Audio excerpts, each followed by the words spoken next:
Hello students, good evening. Welcome to ALC classes. Myself, Muhammad Hashim. I am from Jamia Millia Islamia Mathematics Honors. मैं यहाँ पे mathematics faculty ALC classes पे हूँ. Today we learn real analysis chapter 1 class 10. हमारा जो chapter रहेगा वो board exams के साथ साथ AMU and Jamia Millia Islamia university के एंट्रेंस टेस्ट क्लास 11th के लिए काफ़ी ज़्यादा हेल्पफुल रहेगा. तो हम स्टार्ट करते हैं अपना chapter number 1 real analysis. Real numbers सबसे पहले हम देखेंगे रियल नंबर्स. हमारा चैप्टर का नाम है रियल नंबर. तो रियल नंबर जब हमारा चैप्टर का नेम है तो हमें सबसे पहले जो जानना है वो है रियल नंबर्स होते क्या हैं, उनके अंदर क्या आते हैं, कौन से नंबर्स को रियल नंबर कहते हैं, या उनके अंदर कितने टाइप्स के रियल नंबर्स या कितने टाइप्स के नंबर्स होते हैं. तो रियल नंबर्स हमारा चैप्टर नेम है. इसमें सबसे पहले जो नंबर्स आते हैं वो आते हैं काउंटिंग नंबर्स. काउंटिंग नंबर्स दो नंबर्स जिन्हें हम काउंटिंग करते टाइम यूज करते हैं, जैसे 1 2 3 4 एक्सेट्रा. तो जो काउंटिंग नंबर्स होते हैं हमारे, उन्हें ही हम नेचुरल नंबर कहते हैं. तो नेचुरल नंबर होते हैं, इन्हें हम काउंटिंग नंबर भी कहते हैं. नेचुरल नंबर्स को हम काउंटिंग नंबर्स भी कहते हैं. तो नेचुरल नंबर्स में अगर मैं कहूँ कोई एक एग्जाम्पल दो, तो नेचुरल नंबर का एग्जाम्पल हो जाएंगे 1 2 3 डॉट डॉट. तो जितने भी एग्जाम्पल हैं, हम जितने भी नेचुरल नंबर मतलब जो काउंटिंग के लिए यूज़ करते हैं वो सब नंबर हमारे नेचुरल नंबर हो जाएंगे. इसके बाद अब बात आती है होल नंबर. तो होल नंबर और नेचुरल नंबर काफ़ी सिमिलर होते हैं. नेचुरल नंबर में अगर हम ज़ीरो को और कलेक्ट कर लें, ऐड नहीं कलेक्ट कर लें, तो यानी जितने भी नेचुरल नंबर हैं वो सब और उसके साथ जीरो और लिख लें तो वो हो जाएंगे हमारे होल नंबर्स. तो होल नंबर्स होते हैं ज़ीरो से स्टार्ट, 0 1 2 3 डॉट डॉट. तो जो जीरो से स्टार्ट होते हैं उन्हें होल नंबर कहते हैं, और जो 1 से स्टार्ट होते हैं उन्हें नेचुरल नंबर्स कहते हैं.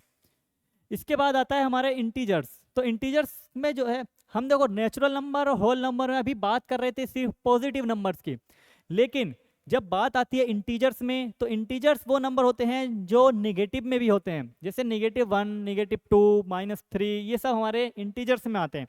और इंटीजर्स मतलब होल नंबर ही होते हैं, लेकिन होल नंबर के साथ निगेटिव एंड पॉजिटिव. मतलब अगर हम कहें तो positive and negative natural number कह सकते हैं कि नेचुरल नंबर्स को अगर निगेटिव में भी ले लें और पॉजिटिव में भी ले लें तो हमारे इंटीजर्स बन जाते हैं, और साथ में जीरो भी. तो इन्हें हम लिख सकते हैं, अगर इन्हें लिखते हैं हम, तो हम इन्हें लिख सकते हैं इंटीजर्स को 0 +-1 +-2 +-3 डॉट डॉट. मतलब प्लस में माइनस में जो नंबर्स, काउंटिंग नंबर्स को अगर हम प्लस और माइनस दोनों में लिखें तो उन्हें हम इंटीजर्स कहते हैं.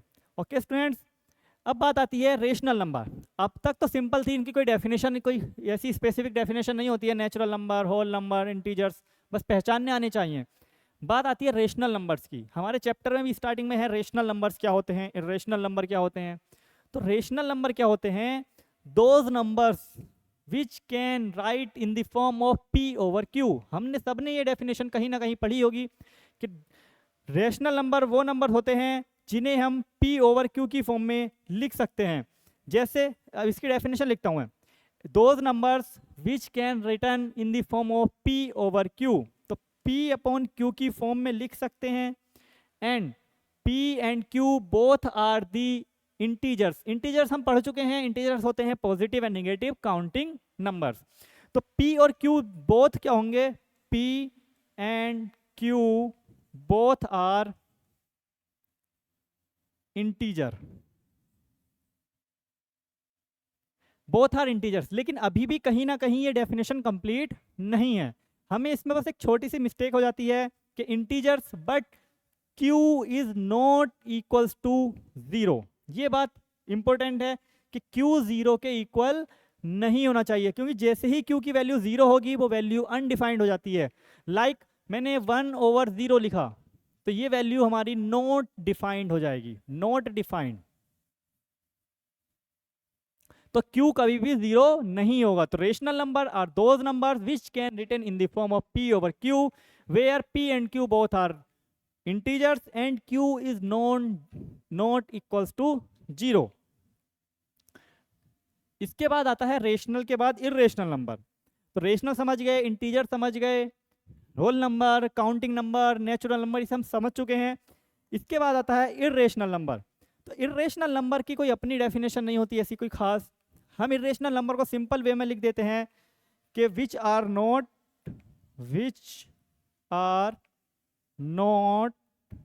Rational numbers.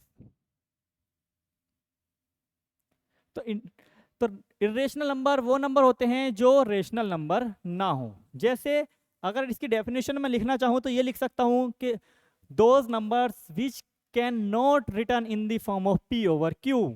लाइक कोई भी नंबर, जैसे इरेशनल नंबर का अगर मैं एग्जांपल दूं तो इरेशनल नंबर में एग्जांपल, इसका अगर एग्जांपल दूं तो उसका एग्जांपल हो जाएगा पाई।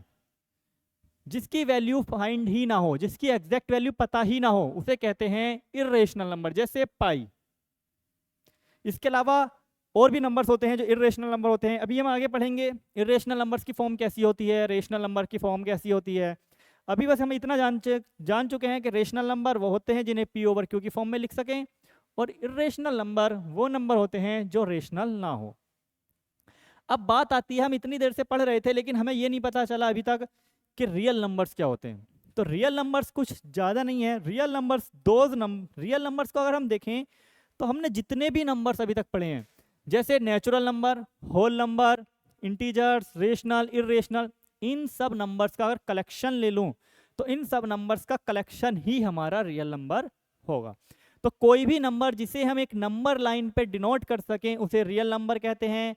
और वो नंबर्स कहाँ से होगा, या तो नेचुरल नंबर, या होल नंबर, या इंटीजर, रेशनल, इरेशनल, इन सब का कलेक्शन ही रियल नंबर होता है। तो हर एक नंबर, तो अगर मैं कहूँ नेचुरल नंबर रियल नंबर होगा, होल नंबर भी एक रियल नंबर होगा, ये जितने नंबर हैं सब रियल नंबर होते हैं। ये तो हमारा थोड़ा प्रीवियस क्लास 9 क्लास 8 का थोड़ा रिवीजन था। अब हम बढ़ते हैं अपने टॉपिक की तरफ। हमारा चैप्टर जो फर्स्ट चैप्टर है उसमें सबसे पहला जो टॉपिक आता है वो आता है the fundamental theorem of arithmetic. The fundamental theorem of arithmetic. इस थ्योरम को पढ़ने के लिए हमें कुछ चीज की जरूरत पड़ेगी, जैसे prime numbers and composite number. तो प्राइम नंबर्स और कंपोजिट नंबर्स क्या होते हैं, इनमें क्या क्या डाउट आ जाते हैं कभी कभी कि कौन सा नंबर प्राइम है, कौन सा कंपोजिट नंबर है। तो प्राइम नंबर्स क्या होते हैं, अगर प्राइम नंबर्स की डेफिनेशन में कहूँ तो prime numbers are those numbers, prime numbers वो नंबर्स होते हैं जिनके ओनली 2 फैक्टर्स होते हैं। प्राइम नंबर्स कौन से नंबर होते हैं, only 2 factor, only 2 factors.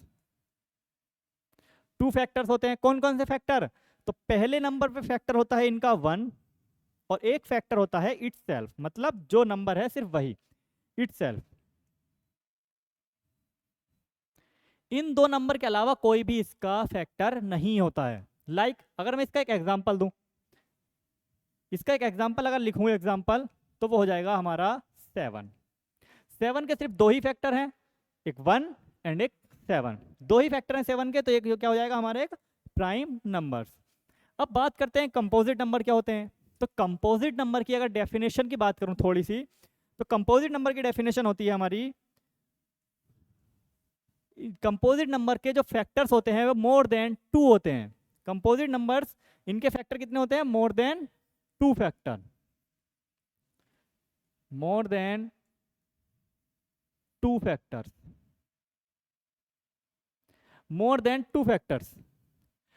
More than 2 factor मतलब 2 नहीं होंगे, 2 से ज्यादा होंगे। तो कैसे, देखो हमें पता है एक तो फैक्टर होता है हमारा 1, एक होता है हमारा फैक्टर इटसेल्फ, ये तो हर एक नंबर के फैक्टर होते हैं।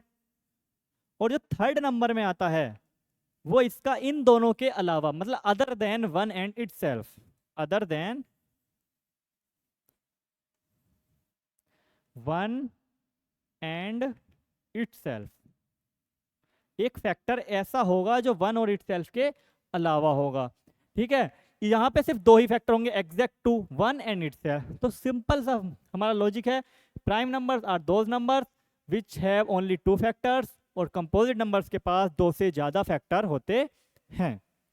तो कंपोजिट नंबर, प्राइम नंबर्स हम इजीली फाइंड कर लिया क्या होते हैं, कैसे होते हैं, कोई डाउट इसमें हमें नहीं आना चाहिए। प्राइम नंबर्स के 2 फैक्टर होते हैं, कंपोजिट नंबर्स के 2 से ज़्यादा फैक्टर होते हैं, 3, 4, 5 कितने भी हो सकते हैं।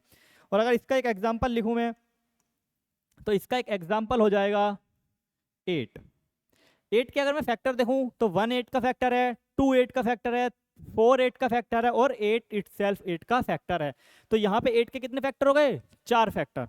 तो 8 के 4 फैक्टर हो गए, तो इसका मतलब ये क्या हो गया, कॉम्पोजिट नंबर। क्यों, क्योंकि इसके 2 से ज़्यादा फैक्टर हैं। इसके बाद हम बढ़ते हैं थोड़ा अपना थ्योरम की तरफ।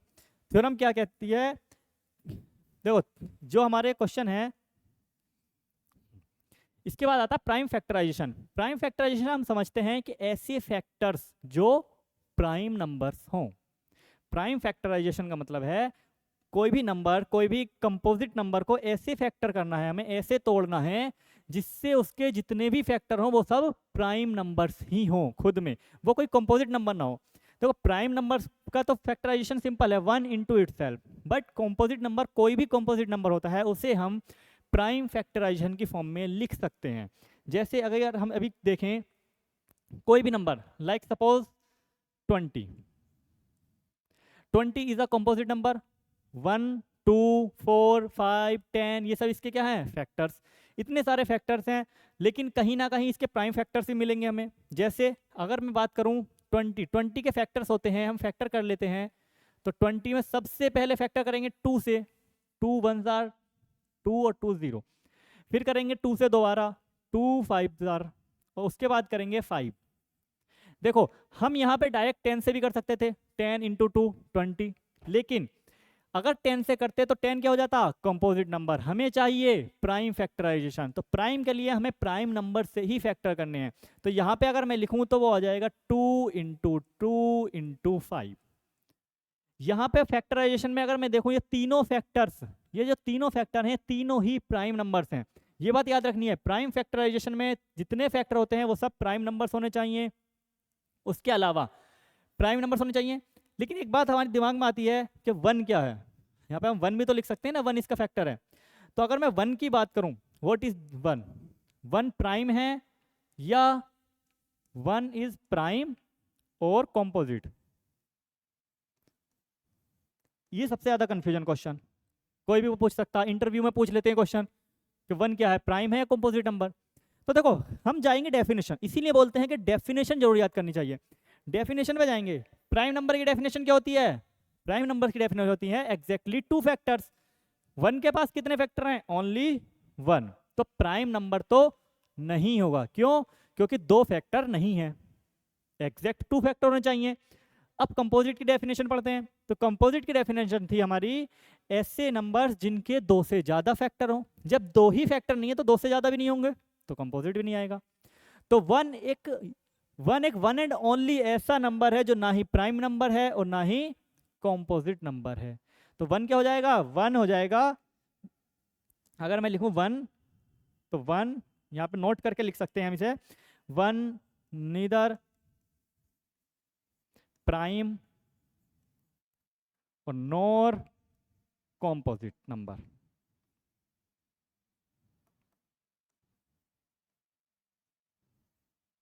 ठीक है, तो सबसे ज्यादा डाउट जाता है वो 1 के बारे में आता है कि 1 क्या है। तो 1 में मैंने बता दिया है कि 1 क्या है, ना ही प्राइम है और ना ही कंपोजिट नंबर है। ठीक, तो अब प्राइम फैक्टराइजेशन की तरफ बढ़ते हैं। तो प्राइम फैक्टराइजेशन में क्या बताया मैंने, ऐसे फैक्टर्स होने चाहिए जो सब प्राइम फैक्टर हो। मैं 20 को इस तरह भी लिख सकता हूं, 10 इंटू 2। लेकिन अगर मैं देखूं तो यहाँ पे जो ये 10 है ये एक प्राइम फैक्टर नहीं है, प्राइम नंबर नहीं है, तो ये प्राइम फैक्टराइजेशन में नहीं आएगा। हमें सिर्फ प्राइम नंबर्स ही चाहिए, जैसे 2 2 और 5, ये सब प्राइम नंबर्स हैं। ठीक है, इसे मिटा देते हैं थोड़ा। तो यहां तक कोई डाउट आया हो तो आप हमें कमेंट सेक्शन में बता सकते हैं, कोई भी डाउट, एनी डाउट। यहाँ तक कोई डाउट आना नहीं चाहिए, क्योंकि हमने सिर्फ इतना सीखा है प्राइम फैक्टराइजेशन। प्राइम फैक्टराइजेशन का मतलब है ऐसे फैक्टर्स में लिखना है जो प्राइम नंबर्स हों। और एक बात और याद रखना कि एवरी कंपोजिट नंबर को हम प्राइम फैक्टराइजेशन में लिख सकते हैं, और ये जो प्राइम फैक्टराइजेशन होता है ये यूनिक होता है, इसके अलावा नहीं मिलेगा।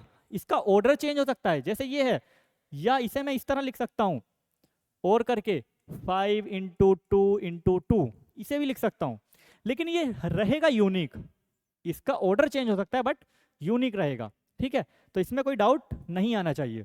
तो यूनिक होता है, कभी कभी ये पूछ लेते हैं प्राइम फैक्टराइजेशन कितना होता है, तो वो यूनिक नंबर। जैसे ये आती है हमारी एनसीईआरटी की तरफ पढ़ते हैं थोड़ा। एनसीईआरटी में जो हमारी डेफिनेशन है वो यही है, फंडामेंटल थ्योरम ऑफ अरिथमेटिक की। फंडामेंटल थ्योरम ऑफ अरिथमेटिक की डेफिनेशन है हमारे पास, every composite number can be expressed या factorised as the product of primes. अभी मैंने ये बात बताई कि कोई भी कंपोजिट नंबर हो उसे हम प्राइम नंबर्स के फैक्टर्स में लिख सकते हैं। देखो प्राइम नंबर्स तो ऑलरेडी प्राइम हैं ही, लेकिन अगर कोई भी हम ऐसा नंबर ले लें जो कंपोजिट नंबर है, उसे भी हम प्राइम नंबर्स के फैक्टर में लिख सकते हैं, यानी प्रोडक्ट की फॉर्म में लिख सकते हैं प्राइम नंबर्स के। And the factorization is unique, ये बात मैंने अभी बताई थी। फैक्टराइजेशन क्या होगा, यूनिक होगा, लेकिन apart from the order in which the prime factors occur, उनका ऑर्डर चेंज हो सकता है लेकिन वो यूनिक ही रहेगा। इस जैसे ये the prime factorization of natural number, देखो कंपोजिट नंबर ले लें, नेचुरल नंबर ले लें, होल नंबर ले लें, कुछ भी ले लें, इंटीजर्स ले लें, तो उसमें क्या होगा, प्राइम फैक्टराइजेशन क्या होगा, नेचुरल नंबर्स का भी यूनिक ही होगा। तो नेचुरल हो होल नंबर हो उससे फर्क नहीं पड़ेगा। तो नेचुरल नंबर्स का प्राइम फैक्टराइजेशन यूनिक होता है और उसका ऑर्डर भी चेंज कर सकते हैं, ऑर्डर चेंज हो जाए उससे फर्क नहीं पड़ना चाहिए। जैसे कोई मैं एग्जांपल लेता हूँ, यहाँ पे मैंने एग्जांपल लिया 60 के फैक्टर करने हैं। तो 60 के फैक्टर क्या होंगे, हम करेंगे फैक्टर्स, हमें पता 66 से डिवाइडेड है, लेकिन हम 6 से नहीं करेंगे, क्यों, क्योंकि 6 प्राइम नंबर नहीं है। तो सबसे पहले जाएंगे first prime number. First prime number क्या होता है, 2, तो 2 से डिवाइड करते हैं, तो 2 3 6 और 2 0 0 आ जाएगा। फिर 2 से 2 15 30, फिर 3 से 3 5 15 और फिर 5 से 5 1 5। तो इसके प्राइम फैक्टराइजेशन अगर मैं लिखूं तो वो क्या हो जाएंगे, वो हो जाएंगे 2 इंटू 2 इंटू 3 इंटू 5। ये इसका एक यूनिक फैक्टराइजेशन होगा। देखो इसके अलावा कोई भी ऐसा फैक्टर नहीं हो सकता जो इसके अंदर ना आया हो, तो हमेशा यूनिक मिलता है। इसका ऑर्डर चेंज हो जाए उससे फर्क नहीं पड़ेगा, तो हमेशा क्या मिलेगा, हमें यूनिक फैक्टराइजेशन मिलेगा। ठीक, ये हो गया हमारा फैक्टराइजेशन। और प्राइम नंबर है सब, तो इसलिए इसे कहेंगे प्राइम फैक्टराइजेशन। तो कोई भी नंबर अगर हमारे पास गिवन है, कोई भी कंपोजिट नंबर गिवन है, तो उसका हम प्राइम फैक्टराइजेशन फाइंड कर सकते हैं। कोई भी नंबर एक्स वाई जेड, कोई भी कंपोजिट, जैसे मैं कहूँ 100 80 25 36, इन सब के हम फैक्टराइजेशन कर सकते हैं इसी वे में। इसके बाद थोड़ा आगे बढ़ते हैं। जब हमने इतना पढ़ लिया, तो जब हम एलसीएम एचसीएफ पढ़ते हैं, देखो हमने अगर प्राइम फैक्टराइजेशन अच्छे से पढ़ लिया तो एलसीएम एचसीएफ कोई बड़ी बात नहीं, बहुत ईजी है। अगर फैक्टराइजेशन करना सीख गए तो एलसीएम इतनी बड़ी बात नहीं है। तो हम पहले पढ़ेंगे एलसीएम। एलसीएम एचसीएफ होते क्या है, पहले डेफिनेशन देख ले, पहले इनकी फुल फॉर्म देख लेते हैं। एलसीएम होता है least common multiple, least common multiple. लेकिन हमें इसकी सिर्फ फुल फॉर्म से नहीं पता चलता कि क्या है, तो थोड़ी डेफिनेशन पढ़ते हैं। LCM is the smallest positive number, क्या है, स्मॉलेस्ट पॉजिटिव नंबर, नेगेटिव में नहीं जाएंगे, smallest positive number that is a multiple of 2 और मोर नंबर्स। इससे क्या समझे, देखो एलसीएम क्या होता है, हम फाइंड करते हैं एलसीएम 2 नंबर्स का। तो एलसीएम वो होता है ऐसा सबसे स्मॉलेस्ट नंबर जो उन दोनों नंबर्स का क्या हो, मल्टीपल हो, और सबसे छोटा लेना है। ठीक है, जैसे मैंने कहा 2,6, इसका एलसीएम फाइंड करना है, तो क्या कहेंगे हम, इन दोनों का मल्टीपल हो। अब मैं कहूँ मल्टीपल, कॉमन मल्टीपल हम लिख सकते हैं 24, लेकिन नहीं, क्यों, क्योंकि हमें देखना है स्मॉलेस्ट पॉजिटिव नंबर। तो इससे छोटा भी मिल सकता है, इससे छोटा क्या होता है 12, तो 12 2 का भी मल्टीपल है और 6 का भी मल्टीपल है, तो इससे छोटा कोई नहीं है 12 से। तो हमारे पास क्या हो जाएगा, अगर हम देखेंगे 12 से छोटा है या नहीं वो चेक करेंगे। तो अगर मैं और छोटा जाऊं 6, तो 6 भी तो हो जाएगा, 6 का भी मल्टीपल है और 2 का भी मल्टीपल है। लेकिन इससे छोटा क्या होगा 5 6 का मल्टीपल नहीं होगा। और एक्सेप्ट 0, ये बात याद रखना, 0 तो होता ही है। तो 0 को छोड़ के उससे स्मॉलेस्ट नंबर जो उन दोनों का मल्टीपल हो उसे कहते हैं हम एलसीएम। तो अगर मैं डेफिनेशन बताऊं इसकी, तो एलसीएम की डेफिनेशन होती है ऐसा स्मॉलेस्ट नंबर, ऐसा स्मॉलेस्ट पॉजिटिव नंबर जो 2 या 2 से ज़्यादा नंबर्स का मल्टीपल हो। जैसे क्वेश्चन देखते हैं हम कि what is the LCM of 60 and 35। दो नंबर्स हैं हमारे पास 60 एंड 35। तो अब हम क्या करेंगे, जब हमें एलसीएम फाइंड करना है तो अभी हम 2 और 6 में तो डायरेक्ट देख लिया था हमने, लेकिन इस नंबर में हम नहीं देख सकते डायरेक्ट कि क्या होगा। तो हम क्या करेंगे, एलसीएम फाइंड करने के लिए सबसे पहले करते हैं प्राइम फैक्टराइजेशन, और दोनों नंबर्स के करेंगे। तो क्या करेंगे हम, 60 का भी प्राइम फैक्टराइजेशन करेंगे और 35 का भी, दोनों के प्राइम फैक्टराइजेशन करेंगे। ठीक है, चलिए करते हैं प्राइम फैक्टराइजेशन। प्राइम फैक्टराइजेशन हम सीख चुके हैं, 60 लिखा, इसका प्राइम फैक्टराइजेशन किया, 2 30, 2 15, 3 5 और 5 से 1 टाइम। इसके फैक्टराइजेशन क्या आएंगे, इसके फैक्टर हो जाएंगे 2 इंटू 2 इंटू 3 इंटू 5। इसके बाद आता है 35। 35 में तो 35 के फैक्टर करते हैं, 35 इसमें 2 से नहीं कटेगा, 3 से नहीं डिविजिबल है, 4 से नहीं है, तो 5 से।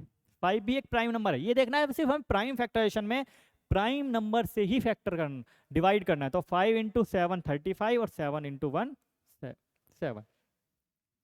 तो 35 का हो जाएगा हमारे पास 5 इंटू 7।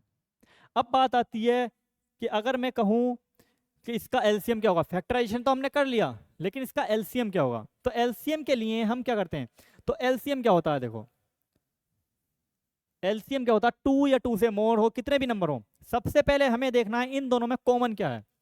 अगर मैं कहूं इन दोनों में कॉमन फाइंड करो, इन दोनों फैक्टर्स में कॉमन फाइंड, तो देखो 2 तो कॉमन नहीं है, ऊपर है नीचे नहीं है, ये वाला 2 भी नहीं है, 3 भी नहीं है। लेकिन अगर मैं देखूं 5, तो ये 5 अगर मैं देखूं तो ये कॉमन मिलेगा, बाकी चीज ऐसी। तो जो कॉमन मिल जाए उससे लिख लो पहले, फिर कॉमन जो मिला उनमें से एक बार लिखो, 5 2 टाइम्स है तो इसे एक बार लिख लिया, बाकी जितना जो बचा उन्हें एज इट इज लिख लो। तो ये जाएगा 2 इंटू 2 इंटू 3 इंटू 7। अब इनके मल्टीप्लाई कर दो, इनके मल्टीप्लाई करेंगे कितना आएगा, 5 इंटू 2 10, 10 इंटू 2 20, 20 इंटू 2 20 इंटू 3 60 और 60 इंटू 7 420। तो ये 420 ऐसा स्मॉलेस्ट पॉजिटिव नंबर है जो इन दोनों का मल्टीपल है, स्मॉलेस्ट। इससे बड़ा भी मिल जाएगा, 840 भी मिल जाएगा, हमें बहुत सारे नंबर मिल जाएंगे, लेकिन ये स्मॉलेस्ट पॉजिटिव नंबर है जो इन दोनों का फैक्टर है, या इन दोनों का फैक्टर है, इन दोनों का मल्टीपल है। तो 420 ऐसा नंबर है जो 60 और 35 दोनों का क्या है, फैक्टर है। तो ये इसका एलसीएम हो जाएगा। तो कोई भी नंबर हो, किसी भी नंबर के एलसीएम के लिए हमें जरूरत पड़ती है प्राइम फैक्टराइजेशन। प्राइम फैक्टराइजेशन करना है पहले, उसके बाद जो कॉमन फैक्टर्स हैं उन्हें एक बार लिखते हैं और बाकी जितने फैक्टर बचे उन्हें एज इट इज लिख लेते हैं। तो एलसीएम हमारे हम समझ चुके हैं, एलसीएम में कोई डाउट नहीं आना चाहिए, इतना कुछ था नहीं इसमें भी, बस प्राइम फैक्टराइजेशन। देखो सब खेल है प्राइम फैक्टराइजेशन का। इस चैप्टर में फर्स्ट एक्सरसाइज में अगर हम बात करें तो वह यही है कि प्राइम फैक्टराइजेशन क्या है। प्राइम फैक्टराइजेशन अगर हमसे आया तो हम एलसीएम इजीली सॉल्व कर सकते हैं, एचसीएफ इजीली सॉल्व कर सकते हैं। एचसीएफ कैसे करते हैं अभी देखते हैं। और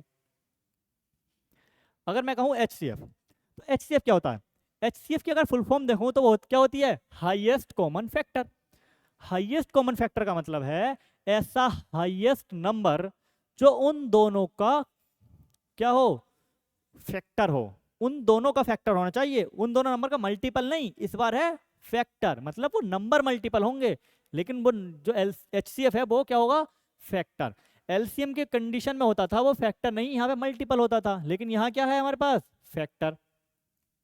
तो अगर मैं यहाँ पे बात करूं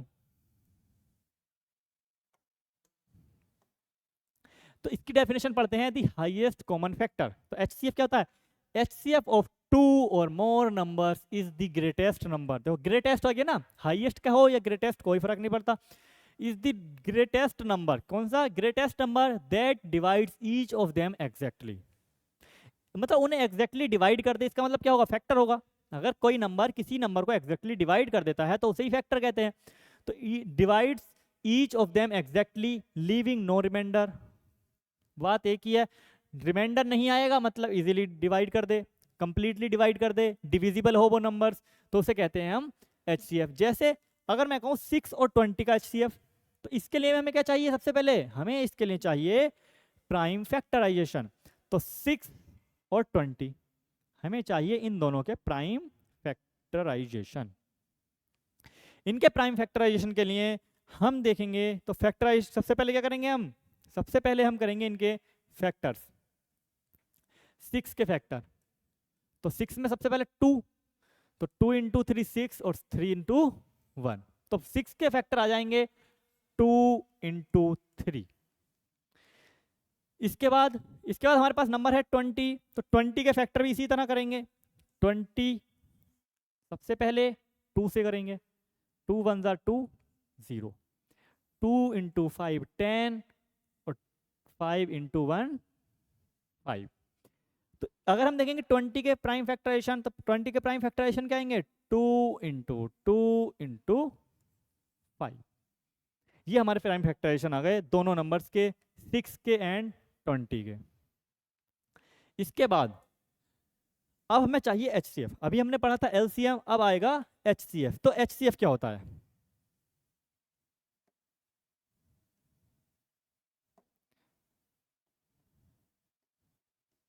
तो HCF क्या होता है। अब ये तो हो गई डेफिनेशन के सबसे लार्जेस्ट नंबर चाहिए, सबसे बिगेस्ट नंबर। HCF होता है इन दोनों के प्राइम फैक्टराइजेशन में जो कॉमन फैक्टर होते हैं वही LCM होता है। मतलब ये प्राइम फैक्टराइजेशन है 6 का, ये 20 का, इन दोनों में जो हमारे कॉमन फैक्टर्स हैं वही हमारा HCF होगा। तो कॉमन फैक्टर, अब वही बात है, देखो कॉमन फैक्टर तभी मिलेगा हमें जब हमसे प्राइम फैक्टराइजेशन आएगा। तो प्राइम फैक्टराइजेशन करना इतना इंपॉर्टेंट है इस चैप्टर में। अगर LCM HCF पढ़ना है तो प्राइम फैक्टराइजेशन सबसे ज़्यादा इंपॉर्टेंट बन जाता है। तो यहाँ पे अगर मैं देखूँ इन दोनों में कॉमन, तो इन दोनों में कॉमन क्या होगा 2, जो 6 के फैक्टर में भी है और 20 के में भी है। 3 इधर है, इधर नहीं है, 5 यहाँ है, यहाँ नहीं है। तो इसमें जो कॉमन आया वो हो गया 2, तो ये 2 ही इसका क्या हो जाएगा HCF। LCM में क्या होता था, हम कॉमन को एक बार लिखते थे, बाकी सब एज इट इज। HCF में जो कॉमन है सिर्फ उन्हें लिखेंगे, ठीक है। तो ये हमारा HCF हो जाएगा। कोई परेशानी, कोई भी डाउट आप पूछ सकते हो, इजीली पूछ सकते हो, हमसे कांटेक्ट कर सकते हैं। तो ये हमारा HCF हो जाएगा। LCM पढ़ लिया, HCF पढ़ लिया। अब इन पे बेस थोड़े क्वेश्चन भी आ जाते हैं कभी कभी। क्वेश्चन कैसे आते हैं कि 2 नंबर्स हैं तो उनका LCM क्या होगा, 2 नंबर्स का HCF क्या होगा, या वेरिएबल्स आ जाते हैं कि वेरिएबल्स हैं a² plus b², a² x² and b² x² का LCM क्या होगा, HCF क्या होगा, ये सब क्वेश्चन आ जाते हैं। तो अभी हम एक क्वेश्चन देखते हैं, जैसे ये हमारा LCM HCF हो गया। अभी हम चलो एक देख लेते हैं, इसका एक फॉर्मूला होता है सिंपल सा। LCM और HCF को दोनों के रिलेशन में एक फॉर्मूला होता है कि अगर हमें 2 नंबर्स गिवन है, उनका LCM गिवन है, तो हम HCF डायरेक्ट निकाल सकते हैं। मतलब अगर किसी भी क्वेश्चन में हमें 2 नंबर्स गिवन है A और B, उनमें से LCM या HCF भी गिवन है। अगर ये 2-3 चीज गिवन है, हमने माना 2 नंबर्स हैं A और B, और एक LCM या HCF में से गिवन है कुछ, तो इसका मतलब हो गया कि अगर हमें LCM या HCF में से एक गिवन है और नंबर्स गिवन है, तो हम उनका दूसरी चीज भी फाइंड कर सकते हैं। जैसे find the LCM of 96 and 404। देखो ये हो गए हमारे 2 नंबर्स A और B, इसे मान लिया A और ये हो गया हमारा B। अब करें इनका HCF फाइंड करो बाय प्राइम फैक्टराइजेशन मेथड। तो सबसे पहले क्या करेंगे, HCF by prime factorization method. तो 96 और 404, तो 96 के अगर हम फैक्टर करेंगे तो 96 के फैक्टर क्या होंगे, तो 96 के फैक्टर कर लेते हैं। 2 इंटू 4 8, 2 इंटू 8 224, 2 12, 2 6, 2 3 और 3 1, ठीक है। ये प्राइम फैक्टराइजेशन हो जाएंगे। तो 96 के क्या आएगा 2 into 2 into 2 into 2, 1 2 3 4 5 into 2 into 3, ये इसके प्राइम फैक्टराइजेशन हो जाएगा हमारा 96 के। इसके बाद आता है हमारे पास 404। तो 404 के प्राइम फैक्टराइजेशन भी इसी तरह करेंगे। 404 तो हो जाएगा 2 इंटू 2 0 2 और 2 इंटू 1 0 1। 1 जो है वो प्राइम नंबर होता है, इससे आगे जाएगा नहीं, तो इसका क्या हो जाएगा यहाँ पे 101 आ जाएगा डायरेक्ट। तो 101 1 टाइम। तो इसके फैक्टर क्या हो जाएंगे, 2 × 2 × 101। अब पूछ रहा है वो कि प्राइम फैक्टराइजेशन के मेथड से हमें HCF फाइंड करना है। तो HCF अगर हम फाइंड करेंगे, HCF तो वो क्या होता है हमारे कॉमन नंबर्स, जो कॉमन फैक्टर्स होते हैं। तो यहाँ पे कॉमन फैक्टर क्या क्या होंगे, एक तो ये 2 हो जाएगा, एक 2 ये वाला, एक ये वाला 2 फैक्ट कॉमन है, बाकी कोई भी चीज कॉमन नहीं है। तो जो कॉमन है उन्हें लिखो एक एक बार और मल्टीप्लाई कर दो, तो HCF आ जाएगा हमारा 4। तो जो हमारा 96 एंड 404 था, इसका जो हमारा 96 और 404 का HCF आया वो आया 4, ये आया हमारा HCF। अब कह रहे हैं हैंस फाइंड देयर LCM। अब LCM भी फाइंड करने को कह रहे हैं। तो देखो LCM हम चाहें तो डायरेक्ट इससे कर सकते हैं, इन सब की मल्टीप्लाई करके, या हमने जो अभी ये फॉर्मूला पढ़ा है इस फॉर्मूले से पढ़ सकते हैं LCM। LCM के लिए फॉर्मूला क्या है, जैसे तो फॉर्मूला हमारे पास लिखा है HCF of A, B into LCM of A into A, B and multiply of A into B। यानी अगर मैं देखूं तो मैंने A माना था 96 को, B माना था 404 को, तो HCF क्या था हमारा 4। तो फॉर्मूला हमारा कहता है, इस फॉर्मूले से अगर मैं ये क्वेश्चन करूं तो क्या हो जाएगा, देखो HCF यहां पर हो जाएगा HCF मल्टीप्लाई बाई LCM और equals to A into B, ये होता है हमारा फॉर्मूला। अब मैं क्या कहूंगा कि HCF क्या है हमारे पास 4, तो यहां आ जाएगा 4 into LCM as it is, A into B, A क्या था हमारा 96 और B क्या था 404, तो 96 इंटू 404, सिंपल। अब क्या करेंगे 4 से डिवाइड कर देंगे, तो LCM क्या आ जाएगा हमारे पास, वो आ जाएगा 96 इंटू 404 डिवाइडेड बाई 4। तो 4 से कट करेंगे 101, तो आंसर आएगा 96 इंटू 101 और मल्टीप्लाई करेंगे 96 into 1 96, 6 as it is, 9 carry, 9 as it is और 96। तो अगर मैं कहूं यहाँ पे कितना आया आंसर हमारा 9696, और ये क्या है हमारा LCM। तो फॉर्मूले के यूज से इसमें क्या है, देखो अगर हमें दोनों चीज फाइंड करने को कहे तब तो हमारे पास इजीली होता है प्राइम फैक्टराइजेशन मेथड। लेकिन अगर ये क्वेश्चन यही होता कि HCF of 96 and 404 is given by 4, find their LCM, तो अगर इस तरह क्वेश्चन होता तो फिर हमें ये सब करने की जरूरत नहीं पड़ती, क्योंकि इतना करने से अच्छा तो ये है, इजीली मल्टीप्लाई करो डिवाइड करो, सिंपल। तो कोई भी नंबर्स है उसे हम कैसे मल्टीपल करें, मतलब फॉर्मूले के हिसाब से कैसे LCM HCF फाइंड कर सकते हैं, या फिर कोई भी LCM गिवन है HCF कैसे फाइंड करेंगे, LCM फैक्टराइजेशन प्राइम फैक्टराइजेशन की हेल्प से LCM कैसे फाइंड करेंगे, ये सब क्वेश्चन हम इजीली कर सकते हैं इस फॉर्मूले से। अगर हमारे पास इस फॉर्मूले के लिए हमें क्या होना चाहिए, 2 नंबर एंड एक LCM या एक HCF, इन दोनों में से एक और 2 नंबर, मतलब जो हमारे पास 4 चीज है ना, A B LCM HCF, इनमें से कोई 3 नंबर, 3 क्वांटिटीज अगर हमें पता है तो हम इजीली 4th क्वांटिटी को फाइंड कर सकते हैं। तो इतना आज हमने सीखा LCM, what is the LCM, what is the HCF, ये सब हमने सीखा। इसके बाद LCM कैसे फाइंड करते हैं, HCF कैसे फाइंड करते हैं, real number, rational number, irrational number, ये सब क्या होते हैं, ये सब हमने सीखा। अभी हम नेक्स्ट क्लास में बहुत ज़्यादा डिस्क्राइब में पढ़ेंगे कि रेशनल और इरेशनल। ये हमारी फर्स्ट एक्सरसाइज में ऐसे क्वेश्चन थे कि LCM क्या होगा, 2 नंबर्स का LCM गिवन है, नंबर्स गिवन है, तो HCF क्या होगा, ये LCM और HCF गिवन है, एक नंबर गिवन है तो दूसरा नंबर क्या होगा, इस तरह के क्वेश्चन हमारे आते हैं। चलो थोड़ा सा अब हम एक क्वेश्चन देख लेते हैं रेशनल नंबर पे। क्वेश्चन है आपकी स्क्रीन पे, a rational number between √2 and √3, option है 4, ट्राई करो थोड़ा।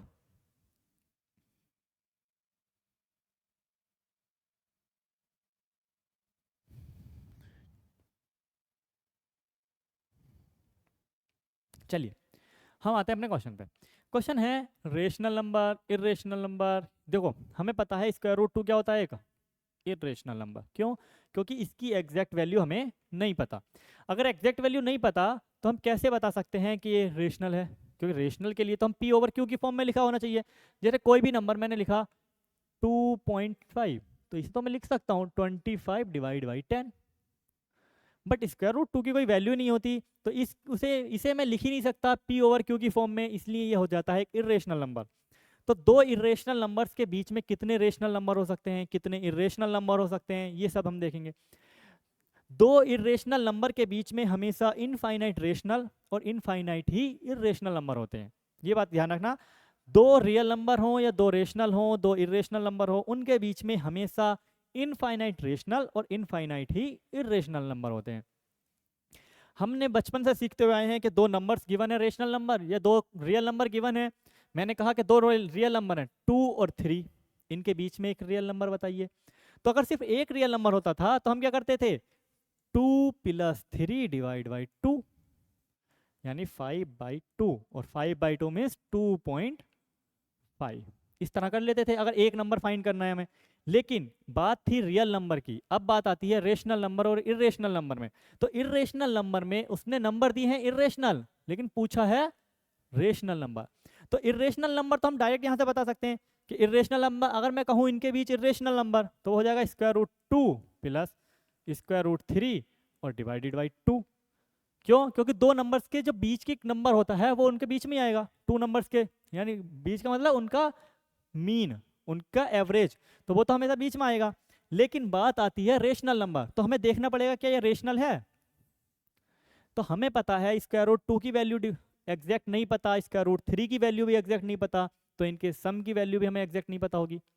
अब इनके सम की वैल्यू नहीं पता तो उसे डिवाइड करेंगे 2 से, उसकी वैल्यू भी हम एग्जैक्ट नहीं बता सकते, क्योंकि वो भी नॉन टर्मिनेटिंग नॉन रिकरिंग होगी। ये सब हम पढ़ेंगे कल की क्लास में कि नॉन टर्मिनेटिंग नॉन रिकरिंग ये सब क्या होता है। तो आज हम ये देखते हैं। तो अगर हम देखें तो ये हो जाएगा, ये रेशनल नंबर नहीं होता है, तो ये तो ऑप्शन हो ही नहीं सकता। ये भी एक इरेशनल नंबर है, तो ये भी नहीं होगा, क्योंकि हमसे पूछा है रेशनल नंबर। तो रेशनल नंबर होने के लिए हमें पता है √2 की वैल्यू अप्रोक्स 1.414 समथिंग होती है। ऐसे ही √3 ये होती है √2 की वैल्यू। ऐसी अगर मैं कहूँ √3 की वैल्यू, तो √3 की वैल्यू होती है अप्रोक्स 1.7 डॉट डॉट, इस तरह होती है, कुछ आगे की वैल्यू की जरूरत नहीं है हमें। तो अगर मैं कहूँ देखो √2 की वैल्यू ये है, √3 की अप्रोक्स वैल्यू ये गिवन है, हमें पता है, हमें इतना याद रखना है। अब वो पूछ रहे हैं इन दोनों के बीच में, तो ऑप्शन के हिसाब से हम क्वेश्चन देख सकते हैं 1.5। अब हमें पता है ये वैल्यू भले ही हमें पूरी ना पता हो एग्जैक्ट, लेकिन 1.5 हम अगर लिखे 1.5, तो ये 1.5 इससे बड़ी क्वांटिटी है। 1.5 इज ग्रेटर देन 1.414 समथिंग या √2। ऐसे ही 1.5 इससे लेस होगी, तो ये कह सकते हैं 1.5 लेस देन √3। अब 1.5 जो 1.5 है वो √2 से बड़ा है, √3 से छोटा है। अगर मैं कहूँ इससे बड़ा नंबर है, इससे छोटा है, तो वो कहीं इनके बीच में ही लाई करेगा। तो अगर इनके बीच में लाई करेगा तो क्या हो जाएगा, वो नंबर इनके बिटवीन होगा और रेशनल नंबर होगा। रेशनल नंबर क्योंकि ये रेशनल नंबर है, यहाँ पे इनके बीच में ये भी है, लेकिन ये इरेशनल है, तो इसलिए हमारा करेक्ट आंसर हो जाएगा 1.5। 1.8 देखेंगे तो उसकी वैल्यू क्या हो जाएगी, ये ग्रेटर देन √3 हो जाएगी, इसलिए ये क्वेश्चन भी, ये ऑप्शन भी गलत हो जाएगा। तो हमारा जो करेक्ट आंसर आएगा वो आएगा 1.5, 1.5। आज के लिए इतना ही काफ़ी है, बाकी हम देखेंगे कल। हमने आज पढ़ा LCM, HCF, prime factorization, prime numbers, composite numbers. हम कल पढ़ेंगे अपना रेशनल नंबर, इरेशनल नंबर को, irrational number, recurring, non recurring number. Thank you. ALC classes हमारे कोचिंग की ALC classes online and offline दोनों मोड्स में अवेलेबल हैं।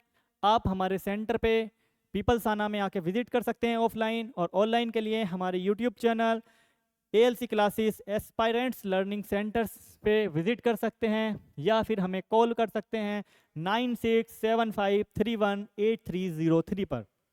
Thank you.